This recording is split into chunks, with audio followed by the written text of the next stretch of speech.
So God's been having me like go on a very huge healing journey, which has been very beautiful and very difficult. I feel like we're always healing and we're always learning and just growing and it's like learning new things and it's a beautiful, wonderful thing to go through healing, and it's very freeing, but it's also just very difficult.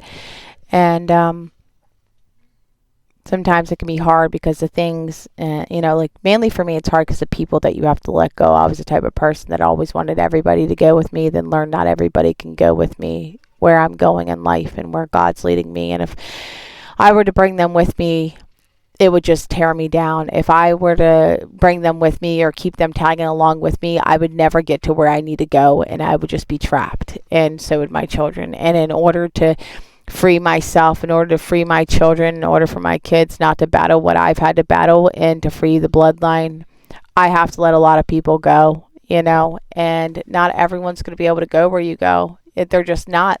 Not everyone's ready for healing. Not everyone's ready to be mended. Not everyone's ready to do what God's calling them to do. Not everybody's ready to put their swords down, to put their daggers down. Not everybody's ready to do what you are doing. And a big thing for me, that's a very hard thing for me, a lot of people in my life, and I wanted to have experiences with, and even with my husband, I'm so blessed and so thankful that God has saved him and that he's walking in alignment with the Lord now. But there's a lot of things. I used to just sit inside my house and I wouldn't even go out. I wanted to do anything with my kids or just anything.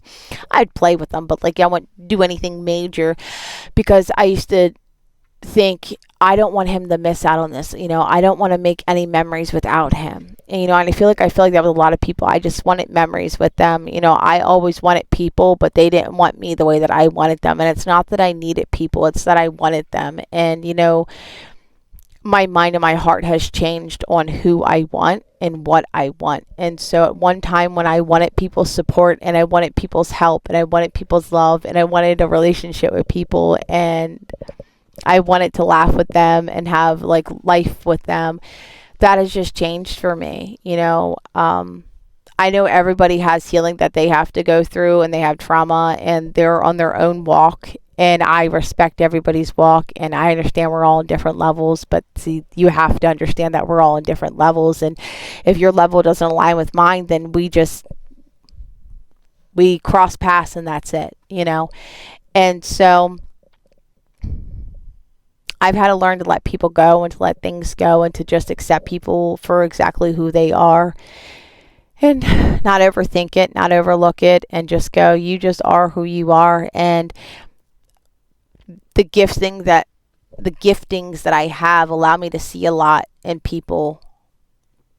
And so big lesson God has taught me is that even though I can understand and I can feel and I can sympathize and empathize and have compassion and comprehension of why people do things and maybe, even the strongholds that they have, and I can understand their past traumas and their mindsets and heart posture. I can get all these things. It doesn't mean that they deserve access to me. It doesn't mean that they get access, because I look at people and I have a real deep heart for people and I go, oh, but they're struggling with this and their mind's like this and they're doing this because of X, Y, and Z. And I have the understanding, and, I just used to just allow people to have straight up access to me. And I go, no, just because I understand you does not mean that you get access to me.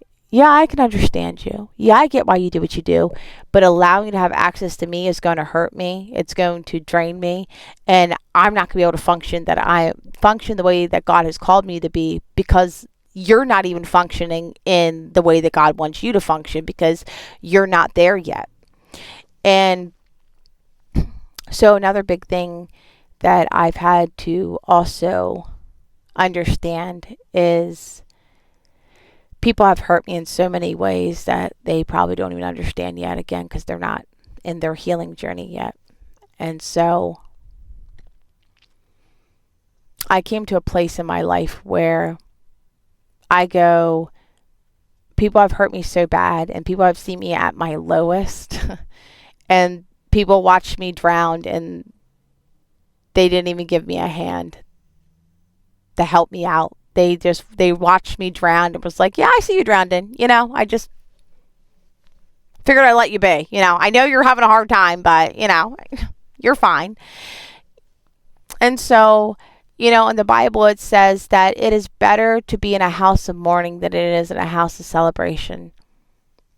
And I'm at a point in my life that if you weren't there for me in my mourning, you don't get to be there for me in my celebration. And that's okay. And that doesn't make me a bad person. Because you don't get to be around the high, exalted version of me when you weren't down and you weren't there for me in my lowest version of me. Because in the lowest version of me, I wasn't trash. I wasn't nothing. I wasn't too much. No, in the lowest version of me, that's where God was training me. That's where God was molding me. That's where God was building me. I can't help that you mistook what the season was or what God was doing or what it looked like. Where people, just like Lazarus, thought that I was dead and I was dying and there was nothing more becoming of me. No, Jesus was just waiting. God was just waiting for those 3 beautiful days. Or was it 4? God was allowing me to get to my lowest form. God was allowing me to get so deeply buried in the ground. God was allowing every single person to stomp on me. Not because I was low and beneath. Not because they were better and more highly exalted than me. Not because I was doing anything wrong in my life. Not because God didn't have a plan or a purpose for me. Not because that was where I deserved to be. No. Because God was about to do something beautiful, amazing, and wonderful. God was about to do a miracle in my life where everyone thought that there was nothing left of me and this was all I would ever become. And that I was just dead, right? That was finished. God was waiting to come resurrect me, because you know what people do? When people think that you are dead, when people think that you are buried, when people see you at your lowest form, they show you who they really are. And see, God's not going to come raise you up out the ground, raise you up out the grave, raise you up out the dead, and allow fake people to walk around you. God's not going to allow you to get to your highest form around the very ones that are going to bite you, manipulate you, poison you, destroy you, and try to take what you have. No. God's going to allow you to be at your lowest form. He's going to allow you to die right before their very eyes, so that way you will see exactly who they are. And so when God raises you up and when he takes you to your highest form, when he comes and he says, Lazarus, come up out that grave, and they see you rise, you're going to know exactly who they were, and they're going to know exactly who they were. See, because people can't fake that. People can't fake who they were when you were at the bottom. People can't fake who they were when you wanted them to be there, when you wanted them to help you, when you wanted a relationship with them. They can't fake how they treated you. No, God did it on purpose. He did it on purpose, because they never would have showed you who they really were if he hadn't did that.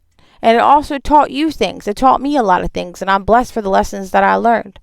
But it's a very great lesson. And I think, it'd be good for you to learn that too. Remember that. That's just straight up scripture right there. And I think it's very important for everyone to learn. It took me a long time to accept that. And, but you know what? And it's not that people can't change, that people can't get on a better route. I think that's beautiful. It's wonderful. I love for people to get healing. I love for people to get changing. Just people burned a lot of bridges in my life, and people did a lot of wrong things to me that they shouldn't have did to me. People had a lot of poor mindsets and heart postures towards me. And, yeah. Again, it's important. That's why if it's important how you treat people. It's important how you treat people at their lowest form. It really is, because you just never know who's going to be where in life. And when I really wanted a lot of people to be there for me, when I was having a really hard time in life, nobody showed up. Nobody was consistent. Nobody looked at me and said, let me help you. No one looked at me and said, let me put a smile on your face. Nobody looked at me and was like, there's something beautiful, great in you, and I just want to speak life into you. I want to pour into you because I believe in you. No one believed in me. And just God. God was the only one who believed in me. And I'm blessed and I'm thankful for that. And I owe my life to him and I live my life for him because he's the only one that's ever loved me. He's the only one that ever really cared about me and has ever really did anything for me. He's the best in the whole entire world. And I just wish people see me the way that he's seen me. But, some people didn't want to see me like that because of how it made them feel. And other people just didn't want to see me like that because I'm me. But yeah.